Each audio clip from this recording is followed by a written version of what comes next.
할렐루야. 반갑습니다. 오늘 본문에서 사도 바울은 영혼 구원에 대한 뜨거운 열정을 보여주고 있습니다. 그는 아무쪼록 몇 사람이라도 영혼을 구원하는 일이라면 어떤 대가도 기꺼이 지불할 의지가 있었고, 또 그렇게 기꺼이 대가를 지불하며 삶을 살았던 것을 보게 됩니다. 오늘 본문 19절을 다시 한번 읽어봅니다. 시작. 내가 모든 사람에 있어 자유로우나 스스로 모든 사람에게 종이 된 것은 더 많은 사람을 얻고자 함이라. 사도 바울은 나는 모든 사람에게서 자유롭다. 우리 그리스도인들은 모든 사람으로부터 자유로운 사람임을 기억하시기를 바랍니다. 모든 사람으로부터 자유로워요. 우리의 자유를 얽어맬 자 아무도 없습니다. 사도 바울은 백부장이든 천부장이든 로마 총독이든 분봉왕이든, 아니 로마의 황제라 할지라도 자유로운 것이에요. 이게 복음의 위대함인 것입니다. 돈을 가진 자 앞에서든 권세를 가진 자 앞에서든 우리의 인사권자든 누구든 오늘 우리는 거기에 매이지 않고 사람에게 매이지 않고 하나님께 사로잡힐 때 우리는 사람으로부터, 모든 사람으로부터 자유함을 누리는 그런 인생이 되는 거예요. 이게 복음의 위대함이에요. 누구 앞에서도 떳떳하고 어떤 상황 가운데서도 비굴하지 않고 담대하고, 이 복음의 위대함을 발견한 거죠. 바울은 그래서 나는 모든 사람에게서 자유롭다, 그런 위대한 고백을 하는 거예요. 그런데 그렇게 자유로운 것으로만 끝난 것이 아니라 스스로 내가 모든 사람으로부터 자유롭지만 스스로 모든 사람에게 종이 되었다. 여러분, 오늘 저와 여러분은 모든 사람으로부터 자유롭지만 또한 모든 사람에게 종이 되어야 되는 것이에요. 그게 진정한 그리스도인의 모습이에요. 모든 사람으로부터 자유, 모든 환경으로부터의 자유, 모든 사람에게 종. 이것이 그리스도인의 정체. 왜 우리가 자유로운데 모든 사람이 종이 되어야 됩니까? 그들의 영혼을 구원하기 위해서. 더 많은 사람을 얻고자 함이라. 왜 종이 됐다고요? 모든 사람의 종이 된 것은 더 많은 사람을 얻고자 함이라. 더 많은 사람을 구원하기 위해서 모든 사람으로부터 자유롭지만 모든 사람에게 스스로 종이 되었다. 그렇게 하는 거예요. 이것은 우리 주님의 모습이고 또 우리의 모습이 되어야 하는 것입니다. 영혼을 구원하는 일이라면 기꺼이 종이 되려는 자세요. 한 영혼을 구원하는 일이라면 모든 사람에게 내 자존심도 내 체면도 다 내려놓고 종의 모습을 기꺼이 걸어가는 삶. 이게 그리스도인의 삶인 것이죠. 우리 주님이 그렇게 하신 거예요. 우리 빌립보서 2장 5절에 우리가 품어야 될 마음이 어떤 마음이냐?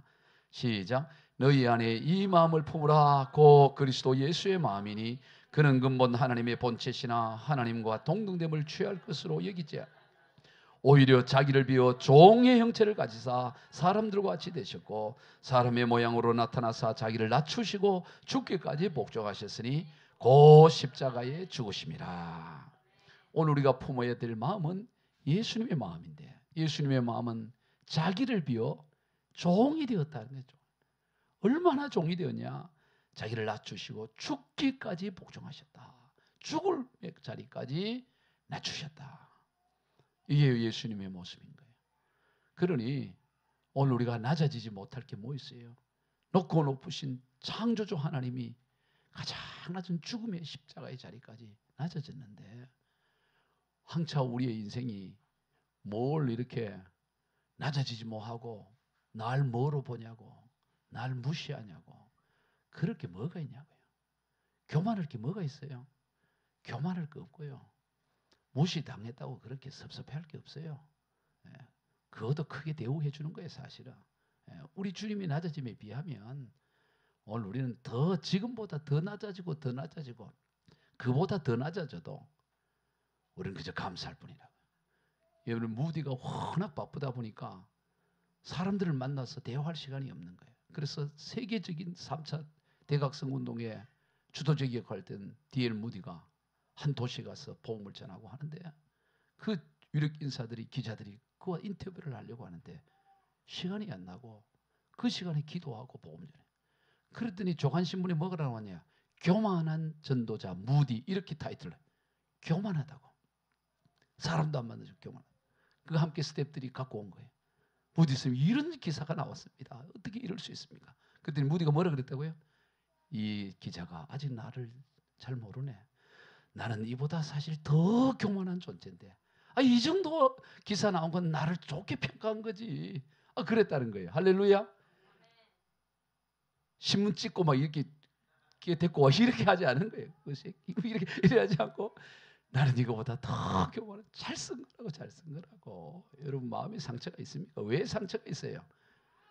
그게 아니에요. 우리가 주님이 낮아진 것처럼 우리는 더 낮아져. 그보다 더 낮아져도 돼요. 누구에게 멸시와 무시당했어요?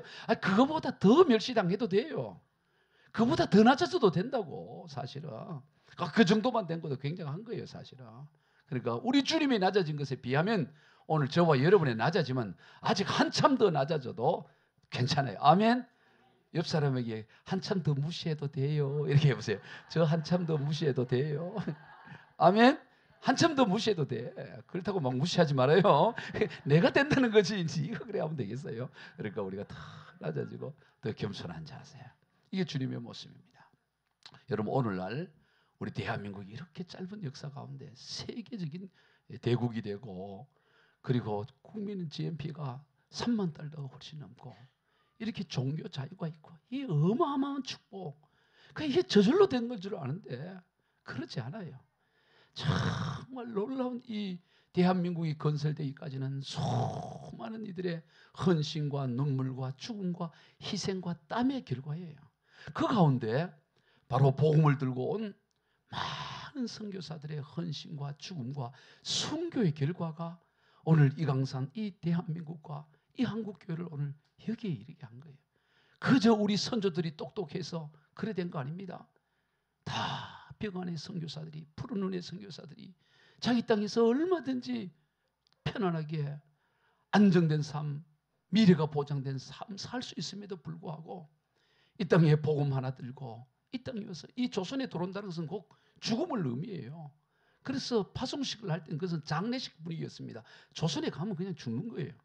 그 땅에 생명 걸고 들어온 그들의 헌신과 눈물과 죽음이 있었기 때문에 그래서 오늘 우리가 이렇게 되어진 거예요. 우리가 뭐 잘나서 그래 된 게 아니에요. 우리 많은 선교사들이 이 땅에 들어오셨는데 그 가운데 두 선교사 가문이 지금까지 이 조선을 섬기고 있는 가문이 있어요. 그 하나가 언더우드 선교사 가문이. 언더우드는 여러분 잘 들었잖아요. 1885년 4월 5일 아펜젤로와 함께 제물포항에 공식적인 첫 번째 선교사로 들어온 가문. 근데 언더우드가 이 땅에 와서 자기 혼자 사역하다 끝나고 돌아간 게 아니에요. 몇 대가 섬기고 있냐? 4대가 그 아들, 손자, 증손자까지 이 땅에서 이 조선인들을 섬기고 학교를 세우고 병원을 세우고 교회를 세우고 그런 사역들을 했어요. 그 언더우드 선교사는 미국 북장로교 선교사 출신이에요. 그런데 남장로 선교사로 또 한 가문이 있어요. 이 북쪽에 이쪽에 우리 언더우드가 있다면 저 호남 광주 이 남쪽에는 유진벨 선교사, 유진벨 선교사 가문 또한 믿음의 가문으로서 그 본인뿐만 아니라 5대가 지금 서요. 5대가 대단한 거죠. 유진벨 선교사. 그래서 이번에 우리가 그 전남 광주 지역으로 선교여행을 지난 15일, 16일 1박 2일로 서초경찰서 우리 선교회원들과 우리 세스민 교육교우들 또 몇 분들하고 이렇게 해서 한 20명이 갔다 왔어요. 그래서 거기에 보면 지금 우리 광주 양림동 선교사 묘원에서 제가 이렇게 그 선교 묘원 22분의 이제 묘기가 있는데 거기에서 설명하고 있는 장면인데 저 이 광주 전남 지역의 선교사의 아버지가 누구냐? 유진벨 선교사랍니다. 유진벨 선교사는 남장로교 출신의 선교사로서 이 땅에 들어온 선교사님인데 이 유진벨 선교사님은 이 호남 선교의 아버지라 이렇게 불리는 분이에요. 그분은 지금까지도 4대지나 5대째까지 조선에 남아서 계속 선교했어요. 여러분이 알고 있는 분 중에 한 놈이 누구냐면 인요한 씨라고 있어요. 세브란스 병원. 요즘 뭐 정당에서 활동도 하는 것 같은데 그분 유진 그 증손자야. 외증손자라고. 외증손자가 지금 그분이 이 땅에 와서 한 일이 뭐냐면 우리나라 최초의 119 앰뷸런스를 그 사람이 개발해서 사용하도록 하신 분이에요. 그래서 어떤 그 아들도 있고요. 지금 그거가 4대째라고. 그래서 이렇게 섬기는데 이 유진벨 선교사는 1894년에 24살의 나이에 6살의 나이에 목사 안수를 받고 자기보다 한 살 위였던 로티 위드스폰이라는 이 자매와 결혼을 해요. 그래서 자기는 26살이었고 아내는 27살이에요. 그래서 선교사로 이제 파송시를 받고 그 다음에 그의 나이 27살에 1895년에 조선으로 자기 아내와 함께 조선에 들어오게 됩니다. 그래서 이분들이 들어오셔서 바로 선교의 틀을 잡은 것이 어디냐면 바로 전남과 광주 지역이에요. 그래서 전남 광주 지역은 초기에 선교사가 들어왔을 때는 지역을 구분한 거예요. 남장로교는 있죠. 그다음에 북장로교는 있죠. 그리고 감리교는 이리, 침례교는 다 선교사들이 이렇게 구역을 분배해놓고 사역을 하는데 바로 이 남장로교가 분배받은 지역이 호남 지역이었던 것입니다. 그런데 이 유진벨 선교사의 아내 이 로티 위드스폰이라는 이분이 명문가 집안이에요. 지금도 명문인 루이빌 신학교 총장의 딸이고 이 하버드 대와 함께 어깨를 나란히 하는 프리스턴 대학의 총장이 할아버지였어요. 그러니까 굉장한 가문인 거죠. 그리고 그런 가문의 딸과 결혼했으니까 유진벨도 가문이 좋은 가문이었습니다.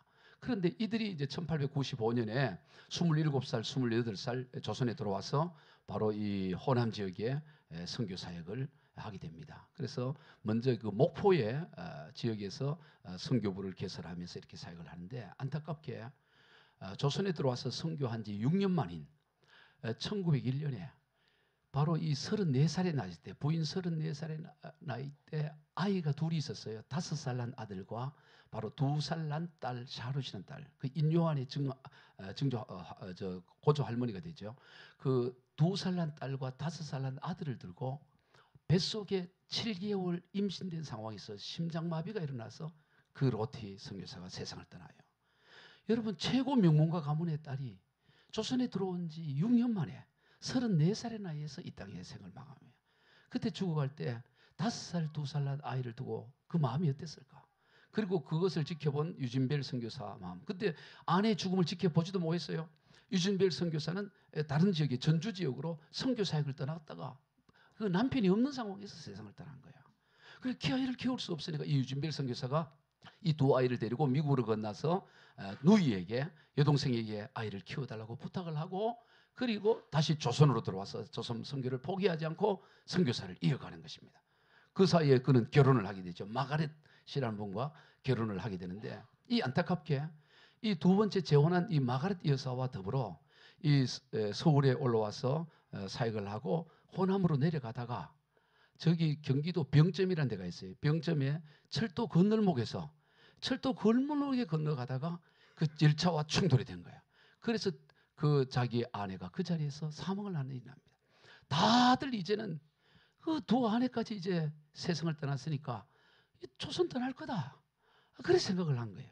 그런데도 불구하고 유진벨 선교사는 조선을 떠나지 않고 여기 남아서 그도 57세에 세상을 떠날 때까지 이 땅에 30년 사역을 하고 57세에 눈을 감게 되는데 그때까지 이 땅에 남아서 선교 사역을 하면서 이 호남 선교의 기틀을 다지는데 이분이 한 일이 뭐냐면 바로 목포의 최초의 교회인 목포 양동교회를 세우고 광주로 건너가서는 광주 최초의 경례인 광주 양림교회를 세우고 그가 가는 곳마다 세운 교회들은 다 전부 최초의 교회가 되어지는 그런 일들을 하게 되는 것을 보게 돼요. 그러면서 여러 사역들을 합니다. 그런데 그가 와서 초기에 편지를 쓴 게 남아 있어요. 우리 그 어머니에게 쓴 편지인데 우리 같이 한번 읽어봅시다. 시작.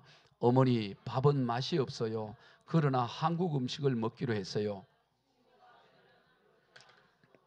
그렇죠. 이들이 왔을 때 음식이 풍성하지 않잖아요. 뭐가 중심이었을까요? 된장찌개 먹고 이래야 되는 거예요. 밥을 먹을 수가 없는 거지. 그들 이 된장 냄새를. 그러나 저들은 조선인과 친구를 지내려니까 그 된장찌개, 된장 냄새, 그 청국장 먹으면서 먹기 싫지만 견디면서 그렇게 사역을 합니다. 그런데 그러면서 몸은 점점 약해지게 되어지면서 그가 이제 병원도 세웁니다. 목포 진료소를 세우고 광주에 광주 재중원을 세우고 또 여러 학교들을 세우고 뭐 병원, 학교, 교회 이 사역들을 30년간 생명 다해야 하는 거예요. 그런데 자기 몸이 점점 약해지니까 이제 세상을 떠날 것 같은 그런 느낌이 온 거죠. 그래서 그가 세상을 떠나기 2년, 3년 전에 유언을 남깁니다. 우리 한번 그가 1923년에 25년에 세상을 떠났는데 23년에 남긴 유언장을 한번 보도록 합시다. 시작. 조선 형제 자매들에게 알게 하는 것은 부족한 저로 하여금 이 조선에 와서 주님의 복음을 전하게 된 것을 감사하며 꼭 믿고 바라는 것은 천당에서 기회를 빌립보서 4장 1절 말씀과 같이 그중 더러는 내 즐거움이 더 되고 나의 면류관이 된다는 말씀을 기억할 때 여러 형제들도 즐거움으로 서로 만나기를 원하나이다. 자, 이 글을 남기고 2년 뒤에 세상을 떠나는데요. 이제 그가 세상을 떠날 때는 57세에 세상을 떠납니다. 떠나는데 그가 가지고 있었던 건 뭐냐면 조선에 와서 선교를 할 수 있게 되어서 하나님 감사합니다. 그러면서 그가 사역했던 교회, 그 또 병원, 그 모든 것 가운데서 그 영혼들이 어떻게 되기를 원하냐. 빌립보 4장 1절의 말씀이 이루어지기를 원한다. 이게 그의 유언이에요. 같이 읽어봅시다. 시작. 그러므로 나의 사랑하고 사모하는 형제들, 나의 기쁨이요 면류관인 사랑하는 자들아, 이와 같이 주 안에서 살아. 이 사람은 조선에 와서 뭐를 만들고 살다가 세상을 떠났냐면 면류관 만들다 떠난 거예요. 면류관. 하늘의 면류관을 만들다 떠난 거예요. 여러분, 하늘의 면류관이 뭡니까? 바로 그가 복음을 전하고 그가 양육하고 돌봤던 바로 호남 지역의 성도들, 그들이 나의 면류관이고 그들이 나의 사모하는 형제다. 천국에서 여러분들이 나의 면류관이 되기를 나는 기대하고 다 그 자리에 있기를 바란다. 그랬던 것입니다. 여러분, 오늘 우리가 어디에 인생을 투자해야 돼요? 우리가 정말 투자해야 될 거, 우리가 이 땅에서 뭘 만들어야 되느냐? 면류관 만드는 시기예요. 아멘. 면류관을 만들어야 돼요. 면류관. 그게 면류관이 어디서 만들어요? 바로 사람에 대한, 영혼에 대한 헌신과 수고, 섬김, 그게 면류관 만드는 거예요. 그래서 우리 서로가 서로의 면류관이 되어야 되는 거예요. 서로가 천국에서 만났을 때 서로가 서로에게 면류관이 되는 인생. 여러분의 자녀가 면류관이 되고 아내가 친구가 면류관이 되고 예수 안 믿던 그 형제가 내로 인해서 예수 믿게 되고 면류관이 되고, 이게 우리의 면류관이 되어야 됩니다. 아멘. 서로가 서로의 면류관이 되기를 축복합니다. 우리 옆 사람이 권사님이 제 면류관입니다. 이렇게. 장로님이 제 면류관입니다. 면류관은 최고잖아요. 최고. 장로님이 나의 면류관입니다. 그래서 면류관에다가 우리가 이렇게 헌신하고 섬기는, 이게 사역인 것이죠. 그리고 이 유진별 선교사가 사역할 때 함께 동역한 선교사가 있어요. 몇 년 뒤에 이 조선에 들어와서 선교를 했던 선교사가 누구냐면은 클레멘트 오웬이라는 선교사. 오기원이라는 선교사인데, 이 클레멘트 오웬이라는 선교사가 그 22기가 안장되어 있는 양화진 묘역에 첫 번째로 안장된 분이에요. 우리 한번 그 사진을 한번 보여주세요. 바로 그 뒤에가 유진별 선교사 묘비고, 그 바로 앞에가 오목사라고 한문으로 써 있는데, 이분이 바로 클레멘트 오웬 선교사 묘역이에요. 이 오웬 선교사는 어떤 분이냐면 의사예요. 이분이 30살이었던 1897년에 미국 남장로교에서 의료 선교사로서는 최초로 조선에 그 파송식을 받고, 그 다음에 31살이었던 98년 11월에 조선에 들어와서 이 오웬 선교사와 함께 바로 유지변 선교사와 함께 이들이 이제 호남 선교의 양대 축으로 이 사역을 합니다. 그래서 이분이 먼저 한 것은 뭐냐면 1899년에 전라남도 이 목포에서 최초의 이 병원 진료소를 세워요. 나중에 이것이 이제 목포 기독병원이 되는데, 이 병원에 환자들이 오면 이제 치료를 하고 이제 돌아갈 때는 약봉지에다가 성경 구절을 써서 이 전도를 하면서 거기 진료를 하는 거예요. 그리고 그 당시에 뭐 병원이 없었으니까 저 호남 지역에는 유일한 병원인 목포 진료소에 사람들이 구른 데처럼 몰려오는 거죠. 근데 이분이 뛰어난 그 의료 실력으로 인해서 뭐라고 불렸냐? 명리를 넘어서 신의 수준의 의사다. 그래서 신이라고 불렀어요. 많은 사람들을 이게 병을 고치고 치료한 사역을 그가 하게 됩니다. 그러는 가운데 바로 이 목포 지부에서 광주 지역을 개척해서 광주 지부로 시작을 할 때 바로 유진별 선교사와 함께 강주로 가서 교회를 이렇게 세우고 사역을 합니다. 할 때 이분이 워낙 이 사역할 장이 많다 보니까 의료 선교 병을 고치는 것도 그 시간이 아까운 거예요. 그래서 광주로 가서는 의료 사역을 하지 않고 다른 의사 선교사에게 맡기고 자기는 그 광주 지역 부근의 13개 군을 걸어 다니면서 복음을 전하는 이 복음 사역에 집중하는 것이에요. 복음 사역에 집중을 해요. 그런데 이분이 걸어 다녔던 13개 군을 이렇게 다니는데 걸어 다니다 보니까 피곤하고 힘든 거예요. 이 땅에 들어와서 이 11년 사역을 하다가 42살의 나이에 생을 마감하는데요.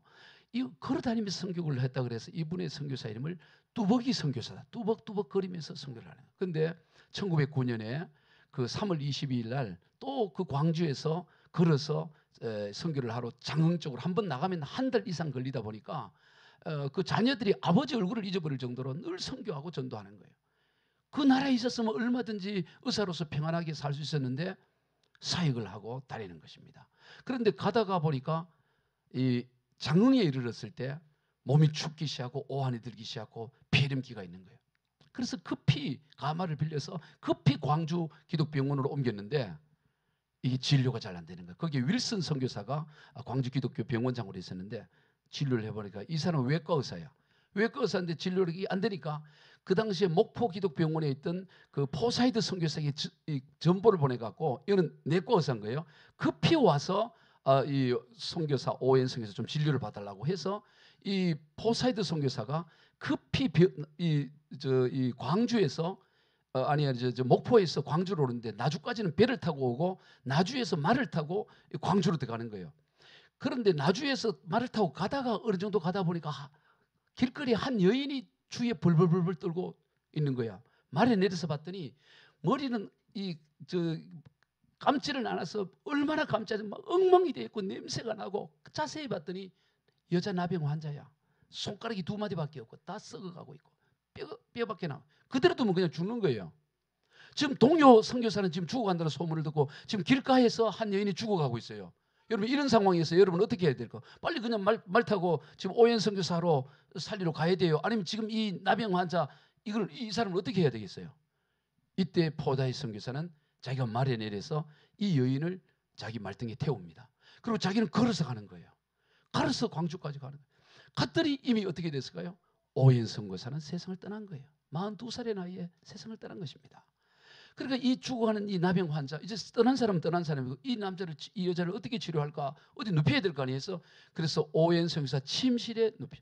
오연 선교사 누구랑 결혼했냐면은 바로 휘팅 의료 선교사랑 결혼을 했어요. 그리고 부인도 굉장한 거죠. 남편이 세상 떠난 그 침실에 이 여인을 눕혀서 진료를 하는 거예요. 그러니까 당시에 조선 사람들은 나병 환자, 뭉둥병자라면 다 이렇게 싫어하는데 근데 문제는 이 여인도 한 2주 만에 세상을 떠나는 거예요. 세상을 떠나니까 이 소문이 들리는 거죠. 이 외국 선교사 의사들이 나병 환자, 문둥병자를 돌보고 이렇게 지극정성한다 그러니까 전국에서 소문 듣고 나병 환자들이 몰려오기를 시작하는 거예요. 사람이 한둘 몰려오니까 이 집에서 케어하기 어려우니까 그 옆에 지금 사진을 한번 보여주세요. 가마터가 있어요.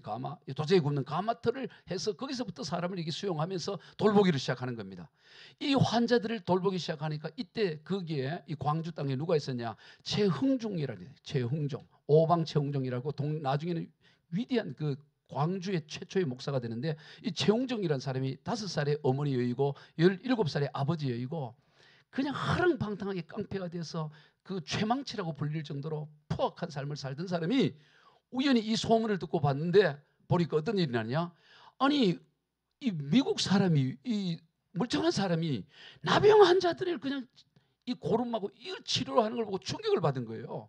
어떻게 저럴 수가 있냐? 그래서 이 사람이 자기 땅 광주 봉성리에 있는 천평의 땅을 기증을 합니다. 그래서 거기에 광주 나병원이 세워져요. 그 감동을 받아. 그러니까 광주 나병원이 세워지니까 많은 환자들이 또 몰려오기 시작하는 거야. 그러니까 광주 시민들은 어떤 생각을 할까요? 광주 시민들은 아니 자꾸 이게 문둥병자를 자꾸 오면 어떡하냐 하고 시위를 하기 시작하는 거예요. 이제 가라고 떠나라고.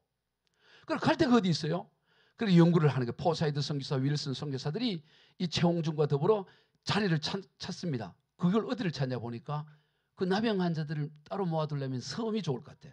섬을 어디를 찾냐?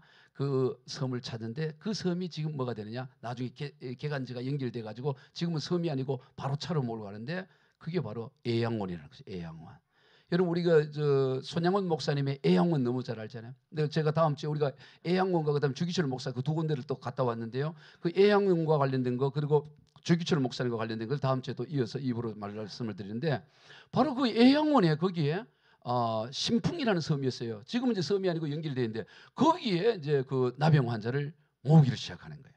그래서 옮겨가는데 애양원 병원도 있고 애양원 이제 그게 있는데 이게 하루 한째 갈 수가 있는 게 아니에요. 나병 환자 광주에서 저 여수 애양원까지 차로 갈 수 있는 게 아니죠. 나병 환자들이 낮에 돌아다닐 수도 없고 밤에 몰래 밤에 산을 넘고 강을 넣어서 얼마 만에 가느냐 1년 6개월간 만에 이사를 가는 거예요.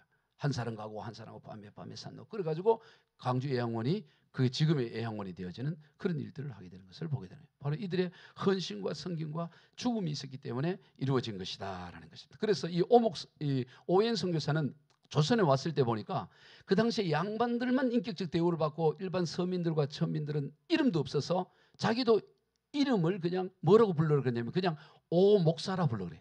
님자도 안 붙이고 오 목사. 그래서 그의 묘비 한번 다시 띄워줘 보세요. 그의 묘비에는 뭐냐면 한문으로 오 목사로만 써 있어. 오 목사. 그 뒤에는 유진별 선교사고 그 바로 앞에 그러니까 이 오 목사가 이 오웬 선교사가 42살에 최초로 1909년 42살에 최초로 여기에 이제 안장되어진 거예요. 안장. 그래서 그 다음 사람들이 안장되는데 1호가 이제 오 목사라고 이렇게 나와. 이 조선인처럼 살다가 42살의 나이에 세상을 떠난 거예요. 그 세상을 떠날 때 그 부인에게 휘팅 부인에게는 아이가 임신해 있었어요. 그리고 3딸이 있었다고. 나중에 4딸이 된 거예요. 4딸. 그 부인 같으면 어떻게 했어요? 남편 세상 떠났으면 부인도 이제 딸 넷을 어떻게 키웁니까? 떠났을까요? 안 떠났을까요? 휘팅 선교사가? 예, 안 떠났으니까 또 안 떠나 이 얘기를 하지. 안 떠나고 거기 남아서 그 사역을 하는 거예요. 여러분 생명을 거는 거예요. 생명을 거는 거. 여러분 오늘 우리가 그냥 예수 믿는 게 아닙니다. 그러면서 그 오웬 선교사가 세상을 떠나니까 오웬 선교사는 어릴 때 3살 때 아버지가 떠났었거든요. 할아버지가 키웠다고. 그러니까 얘 일찍이 아버지도 못 보고 또 조선에 와서 42살에 일찍 세상 떠나니까 그 가족들이 그 유가족들이 너무 안타까운 거예요. 그래가지고 돈을 모읍니다. 모아서 4,200달러를 모아갖고 뭐냐 바로 그 광주 거기에다가 오웬 기념각을 세워요. 오웬 기념각을. 오웬 기념각을 1914년에 완공이 되는데 이 오웬 기념각이 어떻게 되느냐 바로 이 거기가 광주 YMCA가 시작되고 최초의 오페라가 공연되고 최초의 연극이 공연되고 모든 이 신문화의 중심지가 됩니다. 그 오웬 기념각에 누가 오느냐면 1912년에 바로 이 서서평이라는 인물이 와요. 서서평. 여러분 이 서서평이라는 사람은 원래 이름 엘리자베스 쉐핑인데 서서평이라고 우리가 불려져서 1917년에 영화로도 나온 적이 있어요. 한번 영화로 나온 거 장면 한번 보여주세요. 서서평. 이게 영화로도 나올 정도로 그러니까 이 광주 지역에서 이 서서평이라는 인물은 굉장한 인물이죠. 영화까지 만들어질 정도니까. 그럼 이 왜 엘자베스 쉐핑이라는 이 선교사님을 서서평이라고 이름을 지었냐면 이 서가 서서히 읽을 때 서예요. 천천히 서야. 평 글 때 평온하다 평안할 때 평. 서서히 평. 그래서 영화도 천천히 평온하게 서서히 평온하게 이렇게. 왜 그러냐면 이 서서평 선교사가 성격이 불 같은 사람이야. 성질이 불이야.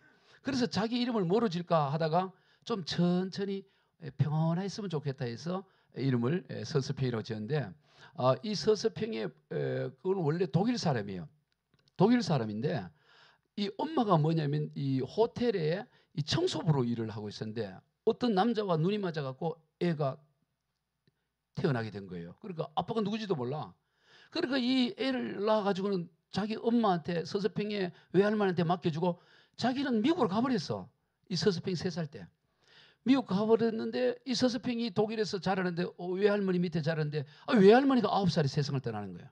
그래가지고 할 수 없이 그 주소 들고 그 미국 찾아간 거야. 엄마를 찾아. 찾았더니 엄마가 쌀쌀하게 거절을 해. 왜? 새 가정을 이루었거든. 그 이 서서평이라는 존재가 없어야 되는데 이게 이제 들거나 쌀쌀하게 내쫓는다고. 그래서 이 서서평이 뭘 하기 시작하냐? 그래서 간호사가 돼요.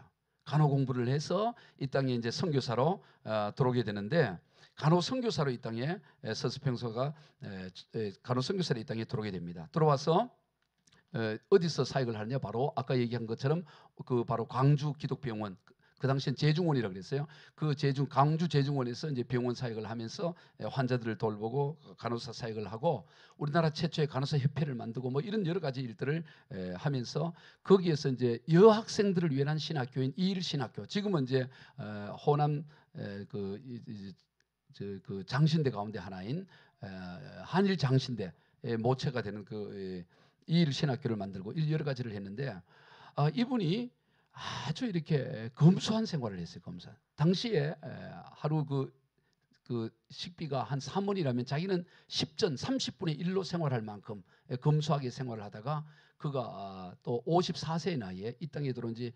34살에 들어서 20년 정도 생활을 하다가 54세의 나이에 세상을 떠나는데 그가 떠났을 때 남아 있었던 것은 뭐냐면 그 담요 반짝, 담요 반개하고 그다음에 강냉이 가루 2홉 그리고 7점밖에 없었어요. 그런데 이분의 삶을 봤더니 장례치인데 그 왜 죽은지 자기 몸을 그 세브란스 병원에다가 해부용으로 이렇게 기증을 한 거예요. 해부에서 왜 죽었냐 사망을 해봤더니 원인이 뭐였을까요? 영양실조로 사망. 영양실조. 오랫동안 영양실조로 사망을 한 거예요. 그런데 그분이 이제 사망한 거기에 봤더니 뭐가 써있냐? 그 사람 침대 옆에 글자가 하나 있는데 보니까 이게 유명한 한번 이걸 한번 띄워주세요. 예, 한번 영어를 보시다. 시작. Not success but service. 뭐라고? 성공이 아니라 섬김이다. 성공이 아니라 섬김. 이 사람이 조선에 와서 양자를 몇 명을 삼았냐? 14명을 양자 삼았어요. 14명을 양자 삼고 38명을 과부들을 같이 지낸 거야. 자기 집에 38명 과부들이 살 길이 없잖아요. 과부 양자 데리고 자기는 작게 먹으면서 일생 애들 업어주고 신발이 뭐냐? 남자 검정 고무신 신고 무명옷 입고 그렇게 애 업고 다니면서 그렇게 평생 산 거예요. 처녀로 결혼도 안 하고. 그리고 54세에 세상을 떠났는데 그의 비전은 뭐냐? 성공이 아니라 섬김이다. 이 비전으로 살아간 거예요. 이 비전으로. 예. 아멘. 좀 감동이라도 받아요. 여러분 그래 못 살면 그래 산 사람들 보고 감동도 받고 그래도 야 참 대단하네. 예. 오늘 설교를 제가 이분들을 갔다 와서 은혜를 받아요. 이번에 아주 너무너무 은혜가 됐어요. 은혜만 충만하고 올라오면서도 막 찬송하고 이렇게 뜨겁게 왔는데 그래서 어떻게 할까? 설교 준비도 잘 안 돼 있고 는 한 8시쯤 돼 올 줄 알았는데 뭐 들렸다 11시 너무 늦게 온 거예요. 그러면 지난주 이번 주에 한 이걸 잘 버물러서 드려야 되겠다 이래가지고 이번 이제 성주순례 갔다 온 걸 이렇게 버물러 갖고 여러분한테 드리는데 참 놀라운 은혜인 것이에요. 예. 우리 디모데후서 4장 7절 한 절 보고 말씀을 정리하겠습니다. 우리 이 서평 선교사 그리고 오엔 선교사 그리고 유진별 선교 이들의 삶을 한마디로 하면 이런 삶이야. 같이 읽어보시죠. 시작. 나는 선한 싸움을 싸우고 날려갈 길을 마치고 믿음을 지켰으니 이제 후로는 나를 위하여 의의 면류관이 예비되었으므로 주 곧 의로우신 재판장이 그날에 내게 주실 것이며 내게만 아니라 주의 나타나심을 사모하는 모든 자에게노니라. 저는 우리 새수미교회 교우들이 설렁설렁 걸어가는 인생이 아니라 달려가는 인생이 되었으면 좋겠어요. 달려가는 복음 위에 생명 위에 달려가는 인생. 그리고 믿음을 지키는 인생. 그래서 의의 면류관을 받는 인생. 이 땅에서 의의 면류관을 만들다가 이 생명이 끝났을 때 의의 면류관을 받는 인생. 그래서 나뿐만 아니라 내 뒤에 오는 사람도 그렇게 너희들도 그렇게 받기를 원한다. 의의 면류관 받기를 원한다. 이제 그게 우리의 인생이 되었으면 좋겠어요. 우리 선교사들의 이 헌신과 피 흘림과 죽음이 오늘 우리에게도 이어져서 오늘 우리 또 간증했잖아요. 우리 자매가 또 그 가서 다 그렇게 다 가는 거예요. 우리가 그렇게 선교 중심적으로 달려가시는 저와 여러분 다 되기를 주 예수의 이름으로 축복합니다. 기도하겠습니다. 하나님 감사합니다. 오늘 우리의 삶이 여기 한국교회가 있게 된 거 그냥 우리가 열심히 그게 아니라 수많은 선교사들의 헌신과 죽음과 하나님 순교의 여정으로 오늘 여기까지 왔습니다. 주여 우리도 하나님 달려가는 인생 되게 하여 주옵소서.